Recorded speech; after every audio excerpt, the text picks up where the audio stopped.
आत्ताची सर्वात मोठी बातमी।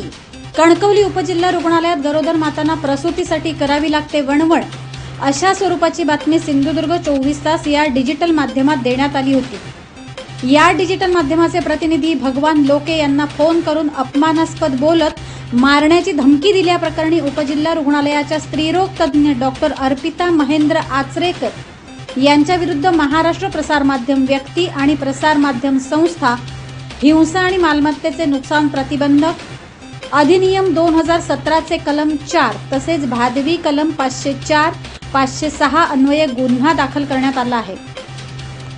पत्रकार संरक्षण कायद्यानुसार जिल्ह्यातील पहिला गुन्हा दाखल आहे। सिंधुदुर्ग जिल्ह्यात या घटनेमुळे खळबळ उडाली आहे। आपल्यासोबत कणकवली तालुका पत्रकार संघाचे माजी अध्यक्ष, सिंधुदुर्ग 24 तासचे तालुका प्रतिनिधी भगवान लोके तसेच कणकवली तालुक्यातील अन्य पत्रकार देखील उपस्थित आहेत। त्यांचं नेमकं काय म्हणणं आहे ते पाहूया। मी 22 तारीखला कणकवली उपजिल्हा रुग्णालयातील सेवेसंदर्भात एक बातमी केली होती। अनेक लोकांच्या तक्रारी होत्या, चर्चा होती, त्यानुसार ही बातमी केलेली होती। आणि त्यानंतर मला रात्री साधारण 8:45 वाजण्याच्या सुमारास डॉक्टर अर्पिता आचरेकर यांचा धमकीचा फोन आला। माझ्या विरोधात बातमी लिहून बदनामी केलीस का, मी तुला अशा प्रकारचं वक्तव्य केलं।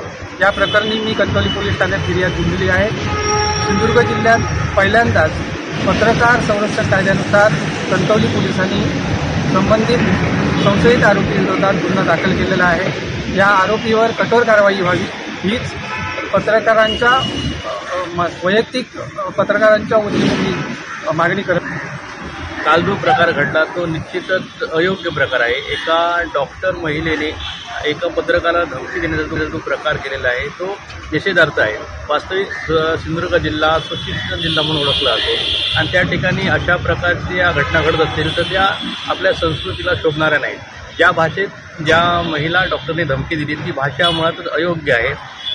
पत्रकार भगवान लोके गेले 20 ते 22 वर्ष पत्रकारितेत काम करतात। पत्रकारितेतील अनेक पदे त्यांनी भूषविली आहेत। ॲक्रेडिटेशन त्यांना मिळालं होतं। हे सर्व असतानाही आणि कणकवलीसारखं एक फार मोठं शहर नव्हे आणि एखाद्या कणकवलीसारख्या शहरात पत्रकार, डॉक्टर सर्वांचे चांगले संबंध, पोलिसांचे चांगले संबंध आहेत आणि असं असतानाही पोलिसांनी ज्या चुकीच्या पद्धतीने गुन्हा दाखल केला, वास्तविक एक माणुसकीच्या आणि सामाजिक भावनेतून पोलिसांनी पत्रकारांना विचारात घेणं गरजेचं होतं, परंतु नियमाला कुठेतरी फाटा देताना हा तो गुन्हा दाखल केला। तो घडलेला प्रकार चुकीचा आहे। या सर्व घटनेचा आम्ही निषेध करतो आणि भविष्यात अशा प्रकारे बातमीदारी करत असताना बातमीचं जे स्वातंत्र्य असतं, स्वातंत्र्य हिरावून घेण्याचं काम कोणी करत असेल तर तो प्रकार योग्य नव्हे। बातमी कशी करावी पत्रकाराला समजत असते, त्यामुळे एखादा आपल्याला मुद्दा पटत नसेल तर त्या मुद्द्याचा त्यांनी खुलासा करावा की आपली बाजू मांडावी। ती बाजू न मांडता डायरेक्ट पोलीस स्टेशनला जाणं, तिथे पत्रकारावर गुन्हा दाखल करणं आणि पत्रकारांना वेठीस धरण्याचा जो प्रकार सुरू झालेला आहे याची निश्चितपणे पत्रकार संघ दखल घेतोच आहे, परंतु भविष्यातही अशा प्रकारचं पत्रकारांबद्दल जो एक शासनाने कायदा केलेला आहे 2017चा कायदा आहे पत्रकार संरक्षण कायदा, त्या कायद्याला अनुसरून आम्ही ही मागणी करतोय की भगवान लोके यांच्यावर जो अन्याय झाला आहे त्या अन्यायाला कुठेतरी न्याय मिळावा आणि पत्रकारांना समाजात बिनधास्तपणे काम करता यावं, या दृष्टीने एक चांगल्या प्रकारची वागणूक, सन्मानाची वागणूक मिळावी अशी आमची राष्ट्र मागणी शासनाकडे, त्याचप्रमाणे पोलीस अधीक्षक आणि जी संबंधित यंत्रणा आहे, न्यायालय असेल किंवा पोलीस असेल, या सर्वांकडे आम्ही एक मुख्य मागणी करत आहोत। एक गोष्ट अशी आहे की भगवान लोके यांच्या संदर्भात जी घटना घडलेली आहे त्या संदर्भात कणकवली पोलिसांनी जो गुन्हा दाखल केलेला आहे तोच मुळात चुकीचा आहे। दखलपात्र आहे की अदखलपात्र आहे हा एका वेगळ्या चर्चेचा आणि वेगळा मुद्दा आहे। मुळातच ज्या बातमीमुळे किंवा कुठल्याही बातमीमुळे एखाद्या व्यक्तीची, एखाद्या संस्थेची जेव्हा बदनामी होते असं त्याला वाटतं तेव्हा त्यासाठी न्यायालयात त्या संदर्भाने दाद मागणं हा मार्ग राहतो। पोलिसांना पोलीस स्टेशनला कोणी उद्या बातमी संदर्भाने जर त्याचा अवमान होत असेल तर त्या संदर्भाने गुन्हा दाखल करून घेण्याची कायद्यामध्ये तरतूद नाही अशी माझी माहिती आहे। आणि त्यामुळे कणकवली पोलिसांनी हा जो काही गुन्हा दाखल करून घेतलेला आहे ती पूर्णतः चुकीची पद्धत आहे आणि सिंधुदुर्ग जिल्ह्यातीलच नव्हे तर महाराष्ट्रातील ही कदाचित पहिली घटना असेल। आणि या संदर्भाने कणकवली पोलिसांच्या या कारभाराबद्दल सिंधुदुर्ग जिल्ह्याचे पोलीस अधीक्षक सौरभ कुमार अग्रवाल यांची आम्ही सिंधुदुर्ग जिल्ह्यातील सर्व पत्रकार शिष्टमंडळाद्वारे भेट घेणार आहोत। त्याचबरोबर कोकण परिक्षेत्राचे पोलीस महानिरीक्षक पवार साहेब यांच्याही या संदर्भाने मेल करून त्यांची भेट घेऊ आणि ही चुकीची जी पद्धत झालेली आहे ही या पुढच्या काळात होता कामा नये. ही जी काही केस असेल ती निघाली पाहिजे अशी मागणी देखील आमची जिल्हा पोलीस अधीक्षक पत्रकार भगवान लोके यांना दिलेली धमकी ही निषेधार्थ आहे. या घटनेचा सिंधुदुर्ग जिल्हा पत्रकार संघ आणि परिषदेच्या वतीनं आम्ही जाहीर निषेध करतो आणि आम्ही जी काही पत्रकारांनी मिळून जी त्यांच्या विरोधात तक्रार दिलेली आहे त्या तक्रारीची पोलिसांनी गंभीर दखल घ्यावी आणि ठोस कारवाई करावी अशी सर्व जिल्ह्यातल्या सर्व पत्रकारांची रास्त मागणी आहे आणि निश्चितपणे आम्हाला न्याय मिळेल अशी खात्री वाटते. आता आपल्यासोबत जोडले गेले आहेत कणकवली पत्रकार संघाचे अध्यक्ष अजित सावंत. सावंत साहेब, काय सांगाल? नेमका हा प्रकार झाला त्याबद्दल तुमचं काय मत आहे?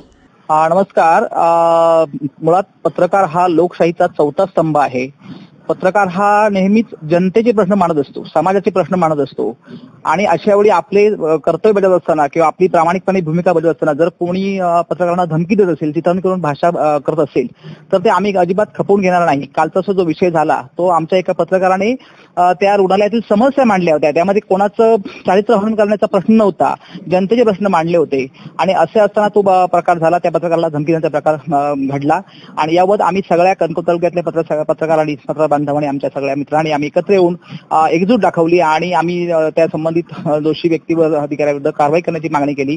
मुळात पत्रकार हक्क संरक्षण कायदा जो आता राज्य सरकारने अंमलात आणला आहे, पत्रकारांचे हक्क आहे ते अभय महत्वाचं आहे. आम्ही प्रशासनाच्या विरोधात बातम्या असतो त्या ते आम्ही आमचं व्यक्तिगत कोणाचे हे नव्हतं, वाकडं नसतं किंवा वैर नसतं, जनतेचे प्रश्न आम्ही मांडत असतो आणि त्यामुळे पत्रकारांचे हक्क अबाधित राहावे, त्यांचं संरक्षण व्हावं या कायद्याखाली आम्ही गुन्हा दाखल करण्याची मागणी केली आणि त्यानंतर रात्री उशिरा तो गुन्हा दाखल झालेला आहे. आम्ही पत्रकारांची आमची एकजूट कायम आहे. पत्रकारांबद्दल आम्ही अशी धमकी किंवा अशी दबाव आम्ही कोणाचं खपवून घेणार नाही. आम्ही आमचं काम करतोय, आम्ही आमच्या कामात प्रामाणिकपणे आम्ही कर्तव्य बजावत असताना असे प्रकार खपवून घेणार नाही आणि असा पायंडा आम्ही पडू देणार नाही. आपल्यासोबत जोडले गेले आहेत सावंतवाडी येथील ज्येष्ठ पत्रकार अभिमन्यू लोंढे. लोंढे साहेब, कणकवलीत पत्रकारांचा आवाज दाबण्याचा जो प्रकार घडला त्याबद्दल तुम्ही काय सांगाल? खरे तर डॉक्टरांनी आपली सेवा दिली पाहिजे. डॉक्टर आणि पत्रकार यांनी आपापल्या क्षेत्रामध्ये जनतेला न्याय देण्यासाठी सक्रिय राहायला पाहिजे. या ठिकाणी डॉक्टरांनी जी भाषा वापरली आहे ती जर आहे. पत्रकारांनी लोकांच्या सेवेसाठी, महिलांच्या रुग्ण सेवेसाठी जे वस्तुस्थिती आहे ती मांडली होती. याबाबत जरूर तर त्यांनी डॉक्टरांनी खुलासा करणे योग्य होते. मात्र शिवीगाळ करणे, धमकावणे आणि त्याही पुढे जाऊन पोलीस स्टेशनला एनसी करणे हे गैर होते. याही पेक्षा डॉक्टर जर स्थानिक आहे त्यामुळे त्यांनी काही तिथल्या ज्येष्ठ पत्रकार किंवा तालुका पत्रकार संघाचे अध्यक्ष यांच्याशी चर्चा करून याविषयी खुलासा केला असता तर अत्यंत चांगलं झालं असतं. सध्या अनेक प्रकारचे आजाराचे रुग्ण सुद्धा रुग्णालय घेतात पण त्यांची हेळसांड केली जाते. सरकारी रुग्णालयामध्ये वैद्यकीय सेवेसाठी केंद्र सरकार किंवा राज्य सरकारने योजना केल्या आहेत. मात्र प्रत्यक्षात डॉक्टरच उपलब्ध नसले तर या योजनांचा उपयोग काय? त्यामुळे आता राजकीय लोक किंवा राजकारणी लोकांपेक्षा लोक आपली गाऱ्हाणी पत्रकारांकडे घेऊन येतात आणि पत्रकारांना वस्तुस्थिती जाणून घेऊन ती मांडण्याचे पूर्ण हक्क आहे आणि तो हक्क भगवान लोके यांनी बजावला आहे असे मी मानतो. पोलिसांनी याबाबत पत्रकार कायद्याचा योग्य तो वापर करून गुन्हा दाखल केला आहे तेही योग्यच आहे. हे सध्याच्या लोकशाहीमध्ये अत्यंत सुरक्षित आहे. अधिकारी बेफाम झालेले आहेत. आता रुग्णालयामध्ये वैद्यकीय सुविधा देण्यापूर्वी ते जिल्हा रुग्णालयात किंवा आमच्या सावंतवाडीमधून बांबोळी रुग्णालयात रुग्ण रेफर करण्याला जास्त प्राधान्य देतात. जे आता आहेत डॉक्टर ते वैद्यकीय सेवा देण्यात कमी पडतात. खरं तर आता शासकीय वैद्यकीय महाविद्यालय देखील झालं आहे. या ठिकाणी सरकारने पायाभूत सुविधा देऊन वैद्यकीय अधिकारी आणि जे शिकाऊ डॉक्टर आहेत त्यांना सुद्धा वेगवेगळ्या जिल्ह्यातील रुग्णालयाला पाठवून रुग्णसेवा दिली पाहिजे. अधिकाऱ्यांनी ज्यावेळी शासकीय सेवेत जे डॉक्टर असतील शासकीय अधिकारी असतील त्यांनी आपली सेवा बजावायला पाहिजे. जर त्यांना आता बंद असेल तर त्यांनी घरी बसावं.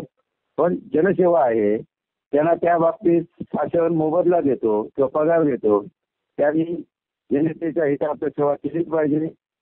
पत्रकार कायमच यासाठी आग्रही असतात आणि पत्रकारांनी आता त्या सध्याच्या कोलमडलेल्या शासन व्यवस्थेत आणि प्रशासनाविरोधात आवाज उठवलाच पाहिजे या मताचे आम्ही आहोत. आपल्यासोबत जिल्हा पत्रकार संघाचे अध्यक्ष उमेश तोरसकर आहेत. तोरसकर साहेब, हा जो आज प्रकार घडला म्हणजे एखाद्या पत्रकारांनी जनतेचा आवाज बनून बाजू मांडण्याचा प्रकार केला आणि त्या संदर्भात बाजू मांडल्यानंतर संबंधित डॉक्टरांकडून जे कृत्य झाले त्याकडे तुम्ही कसे पाहता? सिंधुदुर्ग जिल्हा पत्रकार संघाचे सभासद आहेत आणि ते अनेक वर्ष पत्रकारिता करत आहेत आणि जिल्हा शल्यचिकित्सक अंडर येणारे कणकवली उपजिल्हा रुग्णालयातील एक महिला डॉक्टर यांनी त्यांच्या कामातील हलगर्जीपणाबद्दल दिलेल्या बातमीच्या अनुषंगाने त्यांना जी धमकी दिली आहे हा प्रकार निश्चितच निंदनीय आहे आणि सिंधुदुर्ग जिल्हा पत्रकार संघ त्याचा सर्वतोपरी निषेध करत आहे. आणि त्या संदर्भात तिने भगवान लोके यांच्या संदर्भात कणकवली पोलीस स्टेशनला जी तक्रार नोंद केलेली आहे.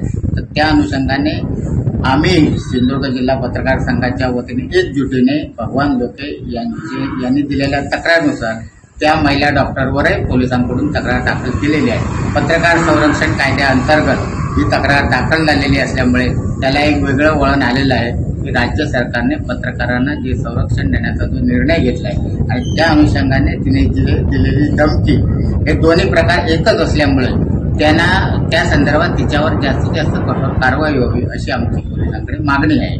आणि पोलिसांच्या अंतर्गत पोलिसांनी जी पहिली प्रक्रिया केली आहे त्यालाही आमचा आक्षेप असून या संदर्भात आम्ही जिल्हा पोलिसांचे अधीक्षक यांच्याकडे न्याय मागणार आहोत.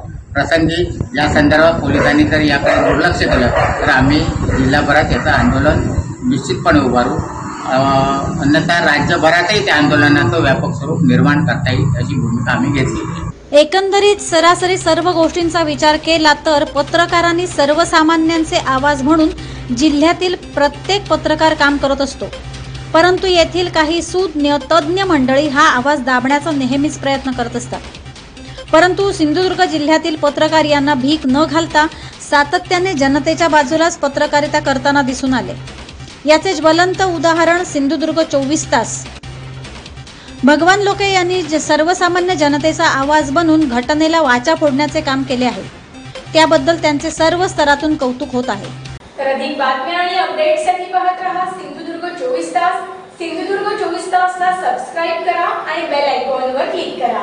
सिंधुदुर्ग 24 तास सदैव तुमच्या सोबत.